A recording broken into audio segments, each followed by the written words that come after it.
Hello, everybody. Thank you for clicking on brief weekend update and a little bit of background coming up. Um, and a reminder that Chris will be joining tomorrow night for the World Situation Report, the World Sit Rep. We do every Monday, Wednesday, and Friday at, hello, Guy.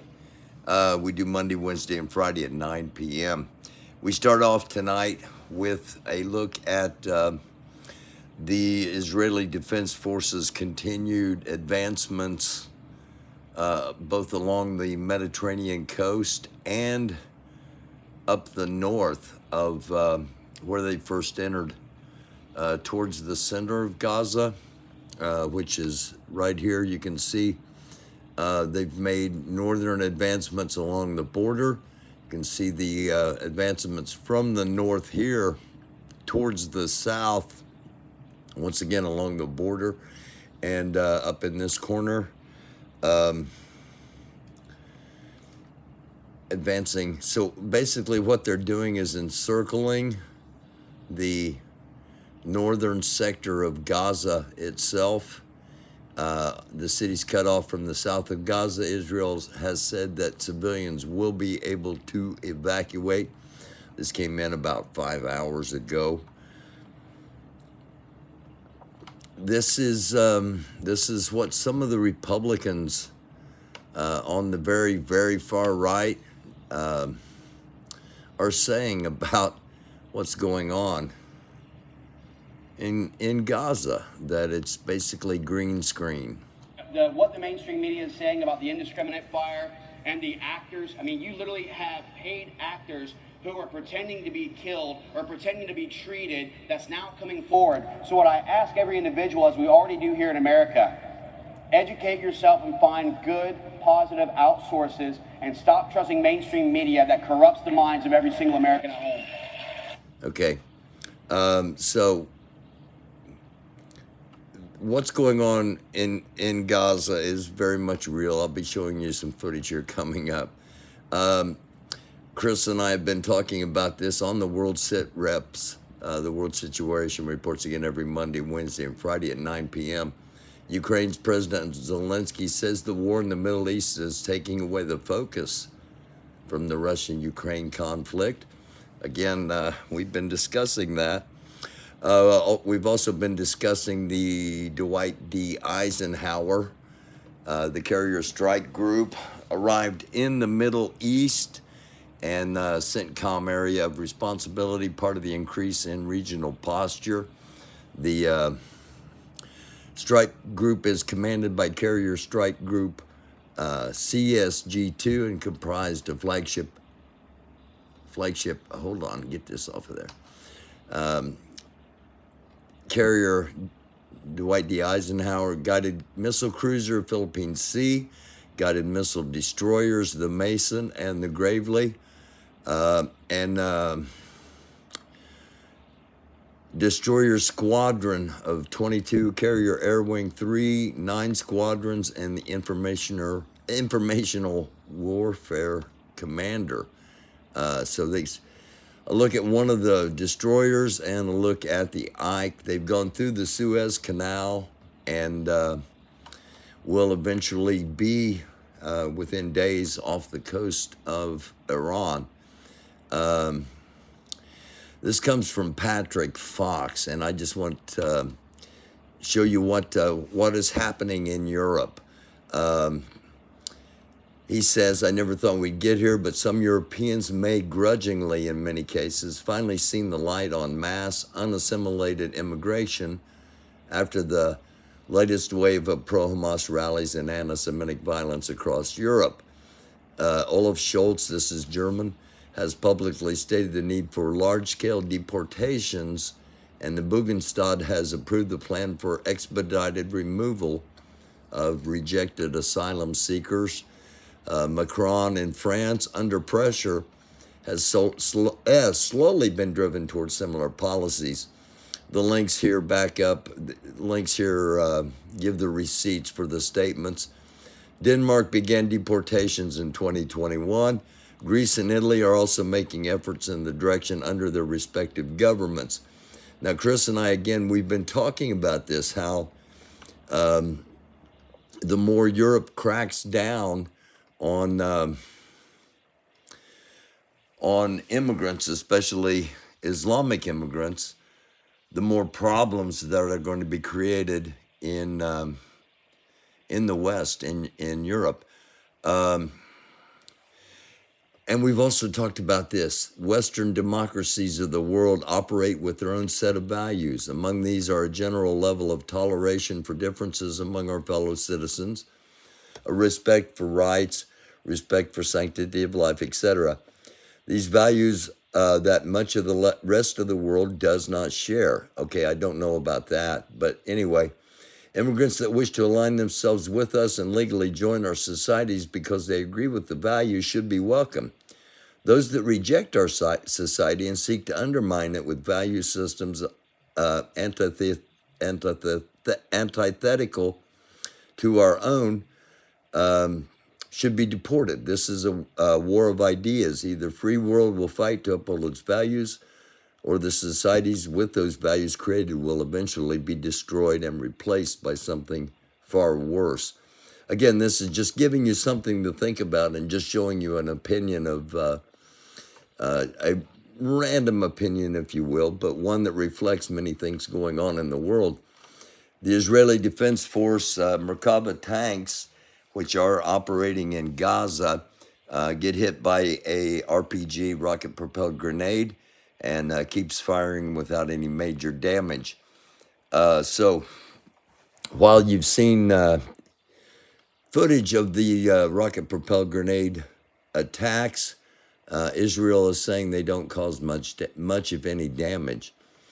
This was Saturday's anti-Israel protest in London, obviously filmed from a helicopter and referenced earlier. Gathered in Oxford Circus, Piccadilly Circus, and thousands. We're going to have footage of D.C. coming up as well. Hang on. Need to get rid of this. Okay. A far-left activist attending the anti-Israeli protest in London argues with a man about whether kids have the right to decide to change sex. Muslim girls attending the protest interrupt and say, quote, LGBTQ is banned in all three Abrahamic religions, end quote. So we're going to see this. We're going to see people with their pet, I shouldn't say pet issues, but their respective personal priority issues, tried to inject those issues into any and all conflicts, and we've seen it in the past, but just showing that it's happening over in London. This is an American, they say he's far left activist, Antifa is what they're trying to say without saying it.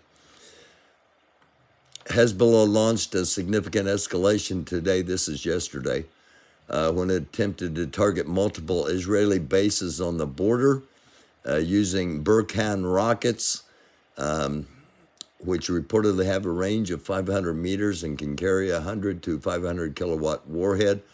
These rockets are significant, and Hezbollah has many of them. The particular ones we're watching here seem to have missed the base, but they've caused significant damage along the area they did impact.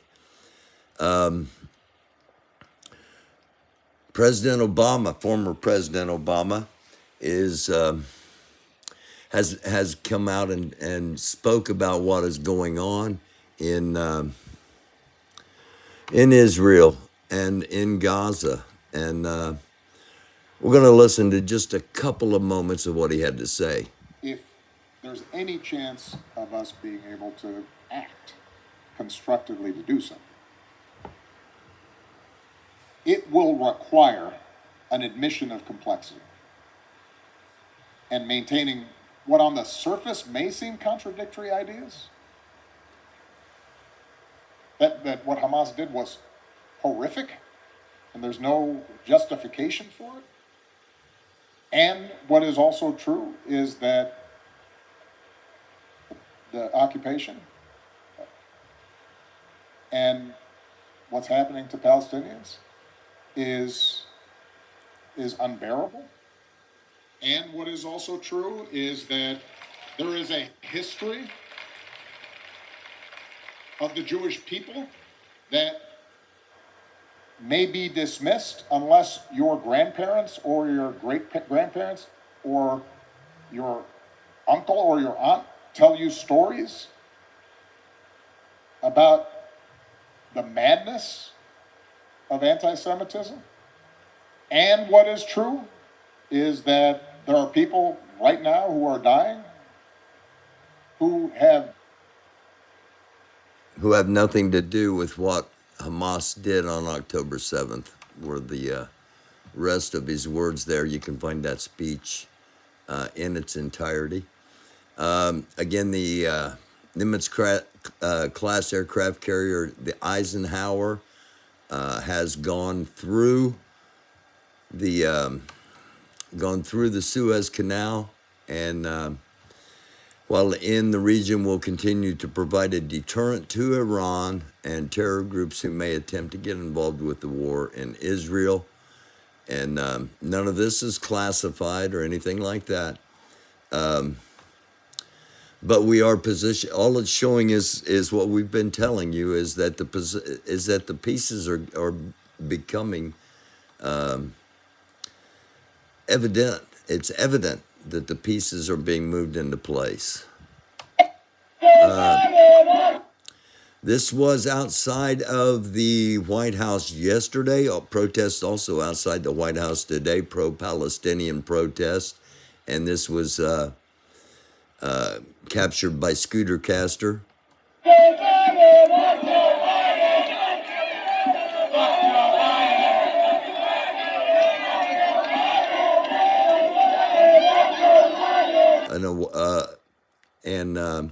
I should have said it before we started. Warning for adult content, as they are chanting F. Joe Biden.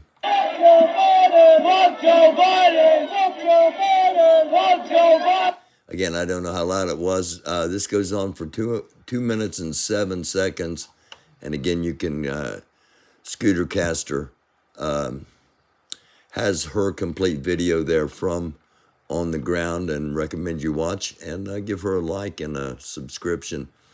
Hamas is claiming that 60 of the roughly 250 hostages in the Gaza Strip have been killed as a result of Israeli airstrikes, and that the bodies of at least 23 of them are still beneath the rubble. However, the claimants have yet to provide evidence of the claim or previous claims. Again, we talked about this, Chris and I brought it up. How long will it be until we get reports from Hamas that, the hostages have been killed? And again, this came out Saturday. We still do not have evidence of that as of this time, but that is their declaration. Talked about Hamas footage of Hamas launching RPG attacks against Israeli tanks. I don't know if what Israel is telling us is propaganda, but it does seem like they are able to utilize their advantage of knowing the terrain, knowing the area, knowing the tunnels, and hitting heavy artillery, or hitting the tanks, and also the bulldozers. I haven't mentioned that much, but Russia uses D9R bulldozers to kind of clear the way, and that's what was happening. That's how they were able to cut across Gaza, right through the heart of it, basically, from the Israel-Gaza border to the Mediterranean Sea. Here you see another one of the attacks from close range. Now, what happens is when they do pop up out of one of the tunnels, here's one of the D9 dozers. They just we're about to show. Okay, what happens is when they do pop up out of these tunnels, they expose the tunnels, obviously, and I don't have any. I don't have any sources to verify it, but what I'm hearing in the behind the scenes, kind of what I'm hearing is that there's a lot of subterranean fighting going on, and fighting within the tunnels. So it'll be interesting to see if that becomes verified. What we're seeing right now, Washington, D.C., this was yesterday's gathering, a massive gathering. What, again, I'm understanding in the back channels is that this is not going away. They were out there today, and there are people coming from all across the country, supposedly, to join this. Now, some of us have heard this before about gatherings in Washington, D.C., where masses of people were going to be coming.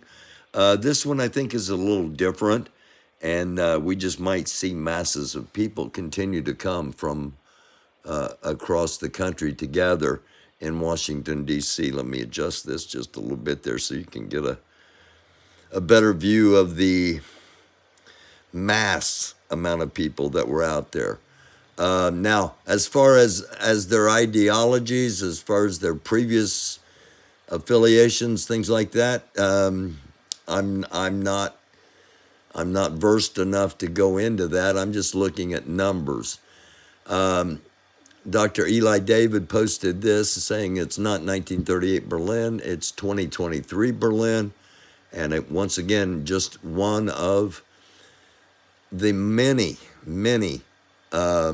pro-Palestinian massive demonstrations that have happened around the world over this past weekend, and also Saturday, Friday, Saeed Hassan Nasrallah gave a speech to a massive live audience, and he seemed to sort of, I don't know if he was trying to distance it, but it seemed like he might be trying to distance from what was going on in Gaza, and specifically Hamas, saying that, they did that all themselves. He did not in any way state, he warned America and Israel, and said everything is on the table. He tied Israel and America together, but he did not call for any kind of escalation or any kind of massive attacks, which doesn't mean it's not going to happen. It just means that a lot of people, especially in the Muslim community, were anticipating that, and some were disappointed when it didn't happen. I've got a speech from someone else that is exactly the opposite, and we'll be doing that tomorrow night again, 9 p.m. Monday, Wednesday, and Friday. The World Situation Report. I said I had some video to show you that what was going on in Israel is in fact going on. This comes from a guy that I started following and communicating with back in when we first started covering the Ukraine, the Russian invasion of Ukraine. Willie OAM.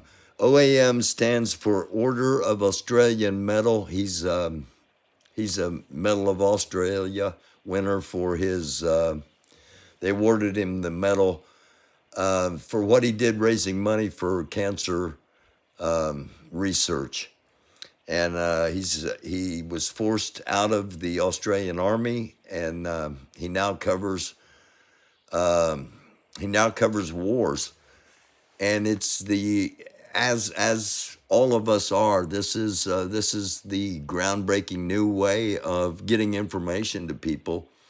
And Willie is actually on the ground. He's on the ground every night. I recommend you go to his channel if you enjoy history, because we're watching history unfold every night live and uncensored, really, because like us, he's sponsored by the public. The public keeps us going. And with all that being said, this is the first of 3 brief shots I'm going to show you from Willie. This is okay.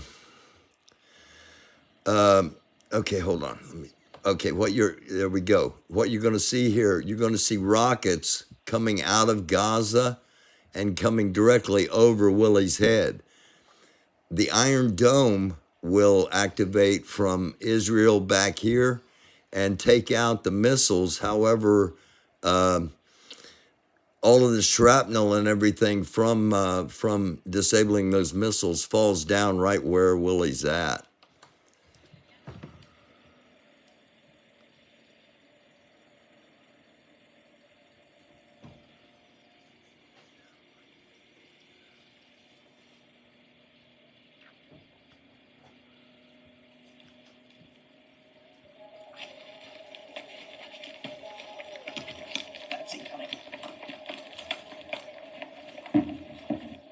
Okay, you hear small arms fire, and then you see the Iron Dome taking things out right above his head. Now you hear them.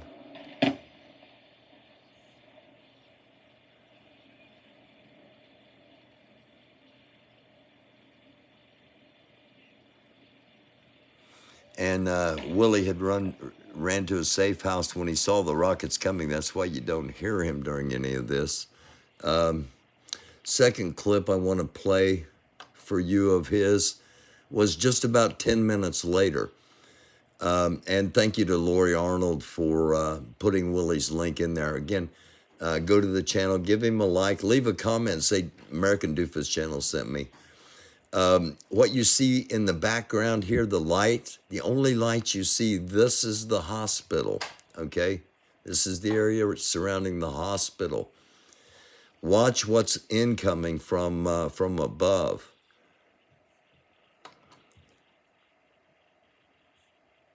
Awesome. You want to see that? Yeah. That's wild. That's wild, guys. Look at that. Now, a lot of people, while we were watching this live, thought it was white phosphorus coming in. I think it's cluster munitions coming in.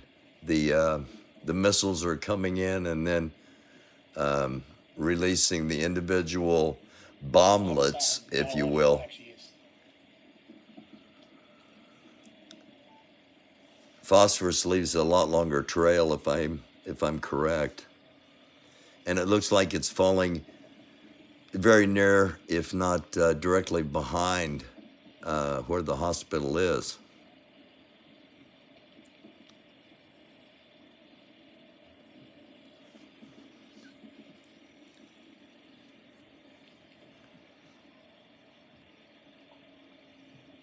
I'm not sure if this is heavy right now on top of what is delivering this kind of munition, but it's obviously coming into a concentrated amount of incoming, and there's a flare going off. I don't know if you caught it or not in the upper left-hand corner, lighting up the area where Willie's broadcasting from, so he had to run away. These come in for several minutes, and so it's not from a jet or a bomber.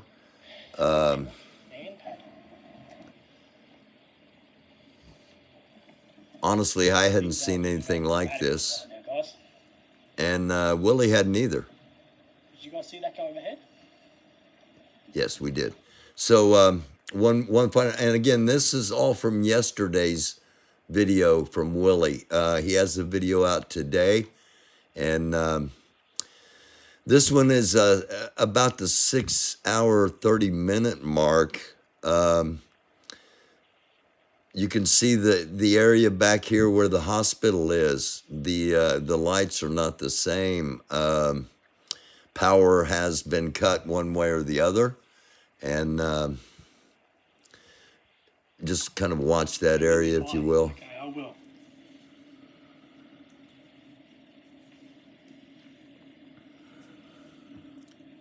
expand this out. There we go. There was one.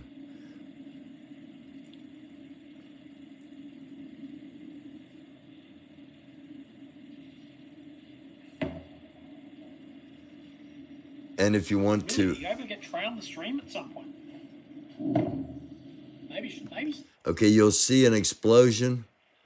And then if you count 1001, 1002, 1003, 1004, you can determine how far away you are from the explosion when you hear the percussion, when you hear the sound. That will tell you the distance you are from the actual impact. So I'd like to. Trey is incredibly busy. Trey is super busy. He's more efficient than I. Trey is the Fox News broadcaster that's embedded. Okay, there's the boom. 1001, 1002, 1003, 1004, 1005, 1006, 1007, 1008, 1009, 1010, 1011, 1012. So, I think it's 4 seconds a mile. So about 3 miles away. Yeah, I'll add some more to the green screen. But shut and again, he was getting people were attacking him, saying that everything was on a green screen. So he goes out in front of the camera and shows them, and traffic goes by. And at one point, a convoy of D9 dozers and tanks were towed by to get closer to the border. Okay, there's a big explosion. And the reason I'm showing you all of these is because there's going to be one really big explosion. And it was reported that the water supply had been hit, and it burned for hours upon hours. Then the underground report was it wasn't really. There's the explosion now.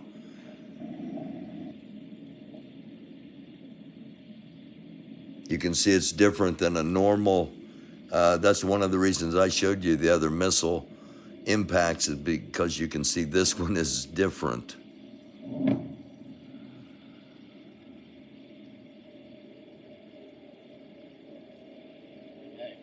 Big hits, guys. And again, a second one in the same area.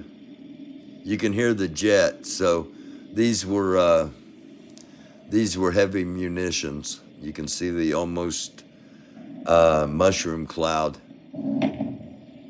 And again, hear the percussion seconds later.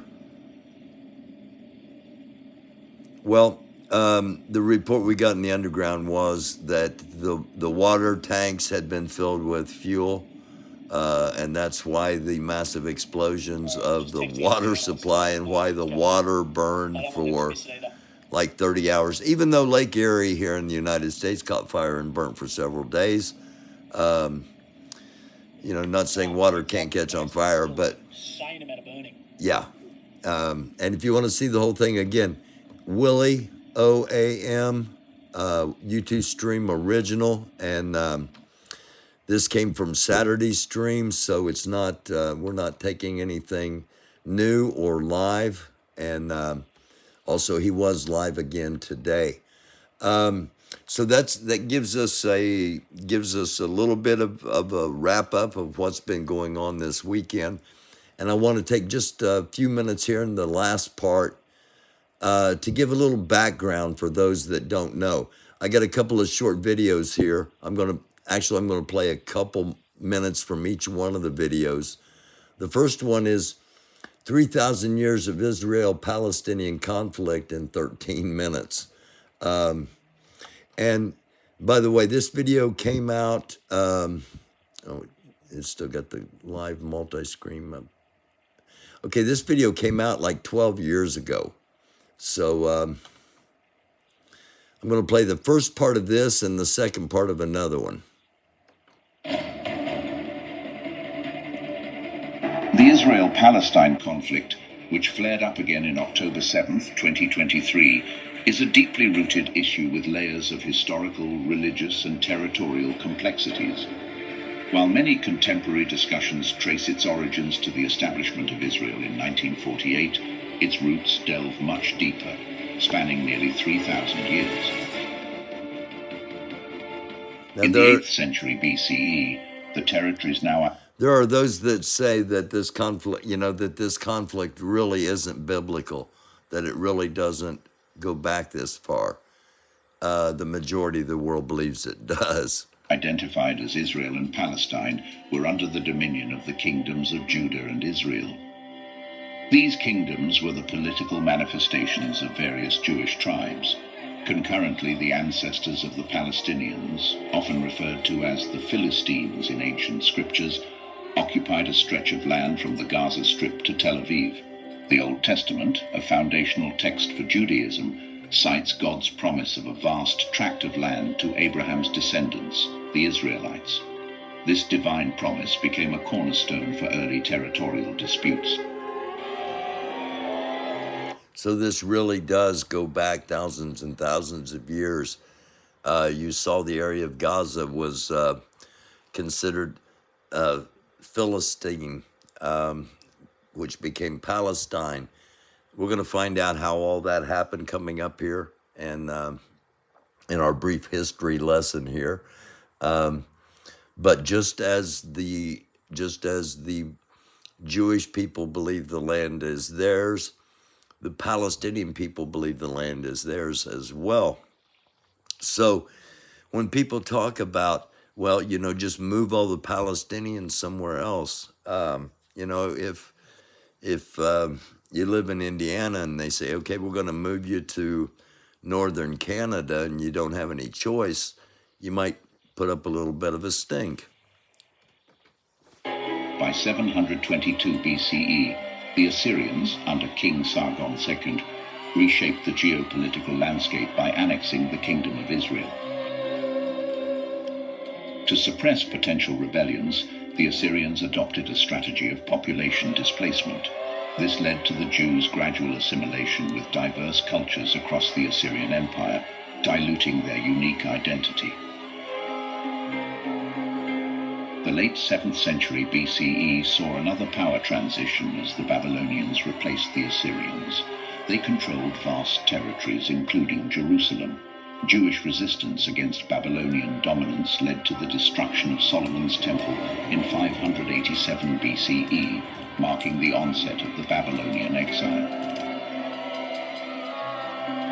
However, the winds of change blew again in 539 BCE when the Persians, under the leadership of King Cyrus the Great, overthrew the Babylonians. Cyrus allowed the exiled Jews to return to Jerusalem. He also sponsored the reconstruction of Solomon's Temple, a significant gesture that endeared him to the Jewish populace. By 63 BCE, the Roman Empire extended its tentacles to Jerusalem. The subsequent centuries under Roman rule were tumultuous for the Jewish community. Two major revolts against the Romans resulted in catastrophic losses for the Jews, leading to a diaspora where many fled Roman persecution. The rise of Christianity in the Roman Empire added another layer of complexity. Jews faced intensified persecution, being blamed for Jesus' crucifixion. This persecution persisted until 638 CE, when Muslims under Caliph Umar conquered the region. Okay, some may not be aware, so I'm just going to explain here real quick. BCE and CE. Many grew up with the concept of BC and AD, with Jesus marking the end of time and the beginning of time, as far as relative prehistorical and modern, if you will, from 2,000 years ago. it has been reclassified as BCE, before Common Era, and CE, Common Era, to, I don't know, make it more socially acceptable, I guess. And also, we got to remember the BC time counts from that date backwards. So the lower the number, when we're talking BCE, the closer it is to what's considered modern era in world history. The higher the number in CE, Common Era, like 638 CE means it's 638 years after Christ. The higher the number, the closer we are to current times. That's just a brief explanation of the numbers. This conquest ushered in a period of relative religious tolerance, allowing Jews to return to Jerusalem. For the subsequent centuries, the majority of Jews resided in Europe, where they faced a myriad of challenges, including discrimination, pogroms, and socio-economic restrictions. Conversely, the period of Ottoman dominion in Jerusalem, spanning from 1517 to 1917, was of considerable importance for the Jewish community in the city. The Jewish population in Jerusalem saw a significant uptick during the Ottoman reign. By the onset of the 19th century, Jews emerged as the most substantial religious group in the city. Under the Ottoman administrative structure, Jews were categorized as a dhimmi community, denoting their status as protected non-Muslim subjects. Although they faced certain financial obligations and limitations, they were predominantly allowed the freedom to practice their religious customs unhindered.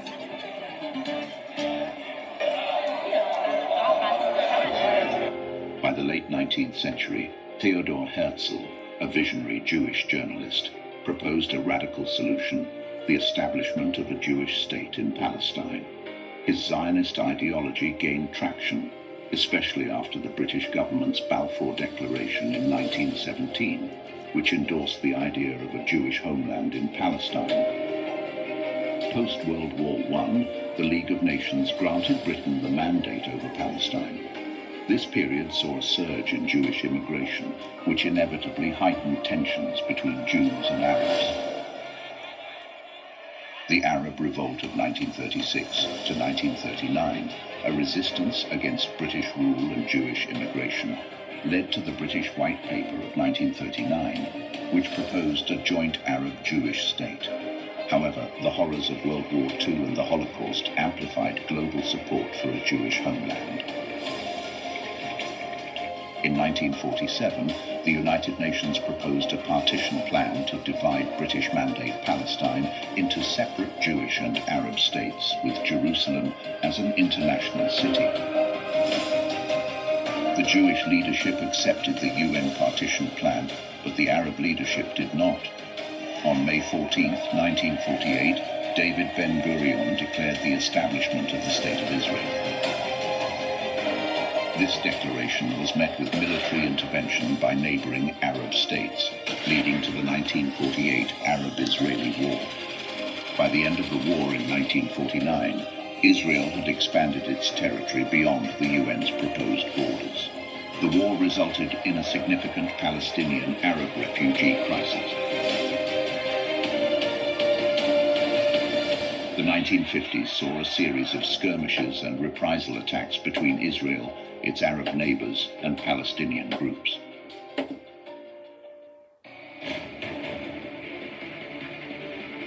The tensions culminated in the Six-Day War of 1967. Preempting a perceived Arab attack, Israel launched strikes against Egypt, Jordan, and Syria. In just 6 days, Israel captured the Sinai Peninsula, Gaza Strip, West Bank, Old City of Jerusalem, and the Golan Heights. This victory significantly altered the territorial landscape and further complicated the Israel-Palestine issue. In 1973, Egypt and Syria launched a surprise attack on Israel during Yom Kippur, a major Jewish holiday. Okay, I'm going to switch now to the second video. If you want to watch the rest of this, it is on the History Hub.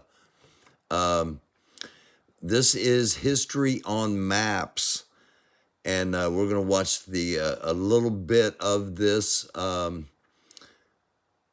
It's the history of the Israeli-Palestinian conflict, and this shows a couple of things that I just want to highlight. Following the increasing Jewish population in Palestine due to the fear of persecution during the Nazi reign in Germany, the British limited Jewish immigration.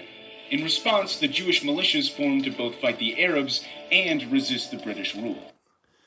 That's one of the things I want to highlight, is that it's often overlooked that there have been and continue to be Jewish militias, Israeli militias, Zionist militias, and we're going to learn more about that as this conflict unfolds and as they act in the West Bank, which they have been doing.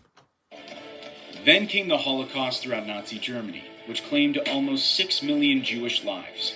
After the war, more and more Jews then fled from Europe to Palestine to seek a homeland, escalating the tension with the Arabs. Overwhelmed by the situation, Britain began to withdraw from the region. The birth of the Israel state.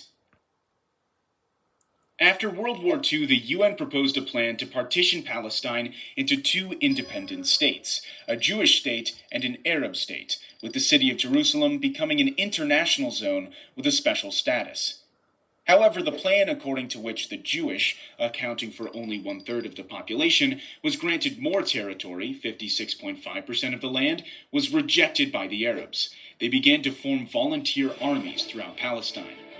Less than 1 year after that, as Britain completed its withdrawal from Palestine, Israel declared itself an independent state, marking a new, bloodier chapter in the struggle between the Jews and the Palestinian Arabs. The 1948 Arab-Israeli War. Right after the announcement of an independent Israel, a war between the Arabs and the Jews broke out, which was known as the 1948 Arab-Israeli War. The war involved 5 recently independent Arab nations, Egypt, Jordan, Iraq, Syria, and Lebanon, the Arab League, who invaded the region in an attempt to establish a unified Arab Palestine. However, a ceasefire agreement... As you can see, many of the same players are on the board, if you will, that were there in 1948. Agreement was reached a year later, in which more than 2/3 of historic Palestine, including the West Jerusalem, belonged to Israel, while Jordan occupied East Jerusalem and the area known as the West Bank, and Egypt occupied the Gaza Strip. As a result, more than 750,000 Palestinians were expelled from the land where they lived for centuries on the day that they call Al-Nakba, or the catastrophe. With the deteriorated dispute between the Jews and the Arabs, there came more wars and fighting in the following decades. The 60-Day War. It's 6 day. It was That's in how we can tell this when the is 60-Day War AI. broke out after a volatile period of war. diplomatic friction and skirmishes between Israel and its neighboring Arab states. Again, Jordan, this Syria, and was Egypt. covered in the other This video. brief war ended with the victory of Israel, giving Israel control over the Golan Heights from Syria, the West Bank and East Jerusalem from Jordan, and Gaza and the Sinai Peninsula from Egypt. Sinai was later returned to Egypt under the Egypt-Israel Peace Treaty. Sinai. After the war, most Palestinian refugees and their descendants were not allowed to return to their homes, but had to live in Gaza, the West Bank, and neighboring Jordan, Syria, and Lebanon. Yeah, sorry about that. I was not aware we were going to get an ad. Every stitch. The First Intifada and the Oslo Accords. The rising number of Israelis settling in the Palestinian territories in the West Bank and Gaza gave rise to the PLO, the Palestinian Liberation Organization, first founded in Cairo, Egypt in 1964 to create a liberated Palestine in Israel. The PLO launched attacks on Israel from its base in Jordan. It was then forced to move from Jordan to Lebanon, starting to carry out acts of terrorism against Israel. Fighting went on for years, including the Israeli invasion of Lebanon to kick the PLO out of Beirut. The PLO eventually agreed to divide the land between Palestine and Israel, but there were still more and more Jewish settlers moved into the Israel-occupied Palestinian territories. In 1987, a violent Palestinian uprising was ignited, starting from the Jabalia refugee camp after an Israeli Defense Forces truck collided with two Palestinian civilian vans, killing 4 of them. Okay, he said Jabal. It's Jabala, 1987, and this is a camp that has been hit. If you remember, refugee camps being hit. Why were these camps being hit? Could it be going all the way back to 1987 that the Second Intifada came out of these refugee camps? This was known as the First Intifada. I'm sorry, First Intifada. This bloody conflict, resulting in hundreds of deaths, triggered a peace process with the signing of the Oslo Accords by Israel and the PLO. The Oslo I Accord, signed in Washington, D.C., and the Oslo II Accord in Taba, Egypt. According to the Oslo Accords, the West Bank was divided into 3 areas. Area A was exclusively controlled by the Palestinians. Area B was controlled by both the Palestinians and Israel. Area C was fully controlled by Israel. The Second Intifada. Though further peace talks continued in 2000, the Israelis and Palestinians could not reach agreements on issues like the status of Jerusalem, rights of refugees, and the increased Jewish settlement in Palestinian lands. Ariel Sharon, a Jewish Israeli who would later become Israel's prime minister, visited the Temple Mount, home to the Al-Aqsa Mosque in Jerusalem. The action was deemed offensive by many Palestinians, and the Second Intifada broke out. The violence ended with Israel's withdrawal from Gaza, but continued to settle in the West Bank. Israel conflict with Hamas. Hamas is a Sunni Islamist militant group aiming to destroy the state of Israel and create an Islamic state. After the armed conflict between Hamas and Fatah, who managed the PLO, Hamas split from the Palestinian Authority and gained power in the Gaza. Israel put Gaza under a suffocating blockade, leading to several bloody wars between the two groups in the Gaza Strip, including Operation Cast Lead, Operation Pillar of Defense, and Operation Protective Edge. In 2014, Hamas and Fatah reached agreement to form a national unity government. In 2018, the U.S. Embassy was relocated from Tel Aviv to Jerusalem, which was deemed by the Palestinians as a signal of American support for Jerusalem as Israel's capital.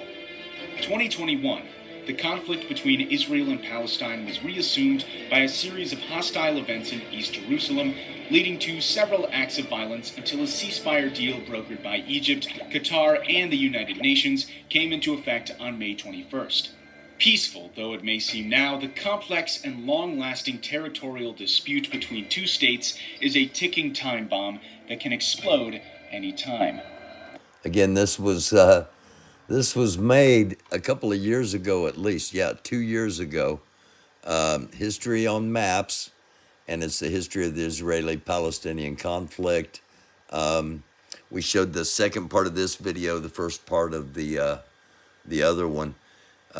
Combined, it gives us a background of how we got to where we are, and how hard it's going to be to ever solve this, because both sides believe with all of their souls and beings that they are the rightful inhabitants of the land. And at the same time, both sides or members of the communities of both sides want to wipe the other side completely off the map. 2 years ago, they said it was a ticking time bomb. Well, the time has run out, and the bombs are going off. Thanks for clicking on here. We'll be on tomorrow night. Chris will be joining us at 9 o'clock. World Situation Report. We're live every Monday, Wednesday, and Friday at 9 o'clock. And if this is your first time checking the channel out, thank you very much.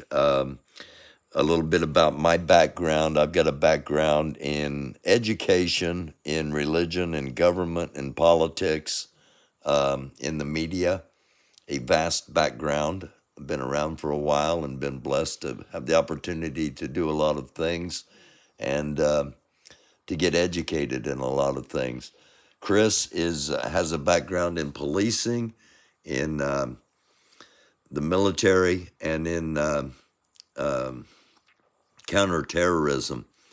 And all three of those require vast knowledge in a vast number of areas. So between the two of us, we kind of cover all of the bases, if you will, and we give a unique perspective and a unique report. And if you do enjoy what we do on Monday, Wednesday, and Fridays, please spread the word. The only way the word's going to get spread is from person to person, word of mouth. And I think more people need to hear what Chris has to say. And I hope that does happen. And I thank you so very much for being on here. If you would consider hitting the like on your way out. Subscribe if you haven't, please, and hit that notification. None of these things cost you anything. If you would like to help the channel financially, Cash App $ American Doofus, all one word. And if you'd like to email me, the best way to contact me is American Doofus, again, all one word, AmericanDufus, American Doofus, at gmail.com. For the Cash App, it's $AmericanDufus. And again, thanks for clicking on. We'll see you at 9 o'clock, 9 p.m. tonight, Monday. And Monday the 6th of November already. We'll see you at 9 p.m. tonight for the World Situation Report. Everybody be blessed. Namaste. Shalom. Shalom. Assalamu alaikum. Blessings from the Most High be upon you. The one true living God, His Son Christ Jesus. If you so accept those and you so wish them, be blessed. If not, I love you. Positive vibrations, we need them. Wish you nothing but peace. It's a dark world. Be a light. Thanks again.